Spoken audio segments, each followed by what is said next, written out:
انسان، دنیا، فطرت کے طبعی قوانین اور یہ پوری کائنات ایک دوسرے کے ساتھ انتہائی پیچیدگیوں سے الجھے ہوئے ہیں۔ کائنات کے تمام بلڈنگ بلاکس ایک دوسرے سے جدا نہیں کیے جا سکتے۔ انسان کائنات کی بنیادی اکائی ہے۔ ہماری طبعی دنیا اور مسلسل پھیلتی ہوئی کائنات ناگزیر طور پر فطرت کے طبعی قوانین کے زیر کنٹرول ہے۔ ان تمام فلسفوں میں ایک بہت پیچیدہ نظریہ جسے اکثر نظر انداز کیا جاتا ہے موجود ہے، جسے ہم زندگی کہتے ہیں۔ زندگی اصل میں کیا ہے؟ کیا چیز زندگی کو زندگی بناتی ہے؟ کیا زندگی پہلے سے طے شدہ ہے؟ ہماری زندگی میں عمل دخل کتنا ہے؟ کیا ہم اپنی زندگی میں بالکل آزاد ہیں؟ زندگی کا کتنا حصہ کنٹرولبل اور انکنٹرولبل ہے؟ میری زندگی کا کتنا حصہ خود میری ذات پر مشتمل ہے؟ میں کیا ہوں؟ میری زندگی کیا ہے؟ میں اور میری زندگی ایک دوسرے کے لیے کیا ہے؟ کیا مجھے میری زندگی میں کامل آزادی میسر ہے؟ ارضیاتی اور حیاتیاتی لحاظ سے میں فطرت کے فزیکل لاز کے تابع ہوں، لیکن کیا یہ قوانین میری انفرادی زندگی کی سماجی و اقتصادی تبدیلیوں کے ذمہ دار بھی ہیں؟ کیا پوری انسانیت اور ناقابل تصور وسیع کائنات کا میری انفرادی زندگی میں بھی قابل قدر اثر ہے؟ یہ کچھ قابل ذکر پہیلیاں ہیں جو اجتماعی طور پر زندگی کے معمے کو جنم دیتی ہیں۔ ہم بطور تھنکنگ بینگ اپنے دماغ کے ساتھ اسی طرح کی اعصابی جنگ کا اکثر شکار رہتے ہیں۔ ان فلسفوں، الجھنوں اور پیچیدگیوں کو سلجھاتے ہوئے زندگی جینا تو کہیں بیچ میں گم ہو کر رہ جاتا ہے۔ شاید انہی جوابات کی کھوج لگانا ہی زندگی ہے، انہی کے لیے جینا ہی زندگی جینا ہے۔ یوں زندگی ایک ساتھ کئی زندگیاں گزارنے کا نام ہے۔ زندگی در حقیقت ایک فن کا نام ہے جسے سیکھنے سمجھنے کی اشد ضرورت ہے۔ ہم جیسے اس دنیا میں پھینک دیے گئے ہیں اور ہم پر جینے کی پابندی عائد کر دی گئی۔ ہم نہ چاہتے ہوئے بھی محدود زمان و مکان میں رہتے ہوئے ایک مقررہ معمول جینے کے پابند بنا دیے گئے ہیں۔ ہم کسی حد تک آزاد ہیں؟ نہیں، ہماری آزادی یکسر معمولی نوعیت کی سی ہے۔ ہم آزاد ہونے کی مذمت کرتے ہیں۔ ہم آخر جی ہی کیا رہے ہیں؟ زندگی یا پھر ایک معمول؟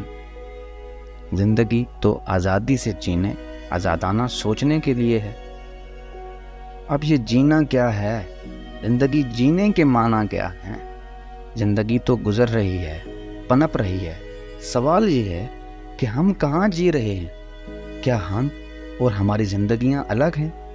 یہ مشترک کب ہوں گے؟ یہ جدا کیسے ہوئے؟ زندگی تو آغاز لے چکی، جینے کی شروعات ہوگی جب جینے کے فن میں مہارت حاصل کر لی جائے گی۔ بالآخر ہم ہیں تو مادی وجود۔ ہمارے وجود و حیات کے مادی پہلو کا انحصار بھی میٹر اینڈ مٹیریل پر ہے۔ اپنی مادی ضروریات کو پورا کرنے کے لیے ہمیں نادانستہ طور پر مارکسی مادیت کی پیروی کرنا پڑتی ہے۔ یوں زندگی کا ایک معنی اچھی جسمانی، اقتصادی اور اعصابی صحت کے ساتھ زیادہ سے زیادہ ممکنہ عمر کے لیے خود کو زندہ رکھنا ہے۔ دنیوی زندگی میں ہم اکثر مکمل طور پر مادہ پرستانہ جدوجہد میں مبتلا ہو جاتے ہیں۔ یوں یہ ہمیں اپنی ذات کی روحانی بنیادوں پر تلاش سے بیگانہ کر دیتا ہے۔ ہمارے لیے زندگی محض جسمانی پرورش اور وجودی تسکین کا حصول بن کر رہ جاتی ہے۔ ہم اپنا معیار زندگی بلند کرنے کی دوڑ میں قید ہو کر رہ جاتے ہیں۔ زیادہ سے زیادہ آسائشیں اور شہرت کے حصول کے لیے سماجی جدوجہد ہمارا مقصد اولین بن جاتی ہے۔ ہم کامیابی کے پیمانہ کا تعین دوسروں سے موازنہ کے معیار پر کرتے ہیں۔ ہماری زندگی کے تمام پہلو موازنہ کے معیار پر کھڑے ہیں۔ ہمارے معیار زندگی منازل، مقاصد، خیالات، افکار، پیشن، ہر مادی و غیر مادی اشیاء جس نے ہماری زندگیوں کو گھیر رکھا ہے، ریلیٹیوزم کی زد میں ہیں۔ اپنے آپ کو نظر انداز کر کے ہم ان کی زندگیاں جینا چاہتے ہیں جو نہ تو ہم ہیں اور نہ ہی ہمارا ان سے کوئی تعلق۔ دوسروں کی زندگی جینے کے بجائے زندگی کا مطلب خود کی تلاش و آگاہی، اپنی ذات بننا، اپنی ذات کا مالک بننا اور خود کو جینا ہے۔ Life is to understand our own self, to be ourselves, to own ourselves and to live ourselves۔ ہم نے اپنے اندر جھانکنا ہے، باہر کچھ بھی نہیں ہے، سب کچھ ہمارے اندر ہی ہے۔ اپنی زندگی کا مرکزی کردار ہمیں خود ہونا چاہیے۔ ہم دوسروں کی زندگی جینا چاہتے، ہمیں ایک زندگی میسر ہے جس کے مالک ہم خود ہیں، ہمیں اس کی ملکیت کو سمجھنا ہوگا، ہمیں اپنی زندگی کو خود جینا ہوگا۔ ہم کائنات کا حصہ بھی ہیں اور اس کے مکین بھی، اسی طرح ہمارا جسمانی وجود ہمارا حصہ بھی ہے اور ہمارا مقام بھی، یعنی ہم کائنات کے ساتھ ساتھ خود اپنی ذات کے بھی قیدی ہیں۔ تمام زندگی ہم اپنے وجود سے آزادی حاصل نہیں کر سکتے۔ اگر ہمارا وجود ہی ہماری قید ہے تو ہم کہاں ہیں؟ ہم کچھ بھی نہیں ہیں ماں سوائے کانشیسنس کے، وجودیت کا شعور اور اپنے ہونے کا احساس۔ خود کو شعوری اور علمی نقطہ نظر سے اپنے جسم سے آزادی دلانا ہی زندگی ہے۔ مسلسل جسمانی قید میں رہنا زندگی کو قید میں رکھتا ہے۔ زندگی یوں ٹھہری ہوئی معلوم پڑتی ہے۔ زندہ ہونے کا ایک مطلب ہمیں اپنے شعوری اور روحانی وجود کو فکری بنیادوں پر جسمانی وجود سے آزاد کرنا ہے۔ زندگی کو اس کے مکمل معنی کے ساتھ جینے کا مطلب ہے اپنے اندر سے باہر جھانکنا، کائنات کی موجودگی کو محسوس کرنا، اس کے وقوع اور کائنات کا مشاہدہ کرنا، خود کو کائنات کا حصہ جاننا ہے۔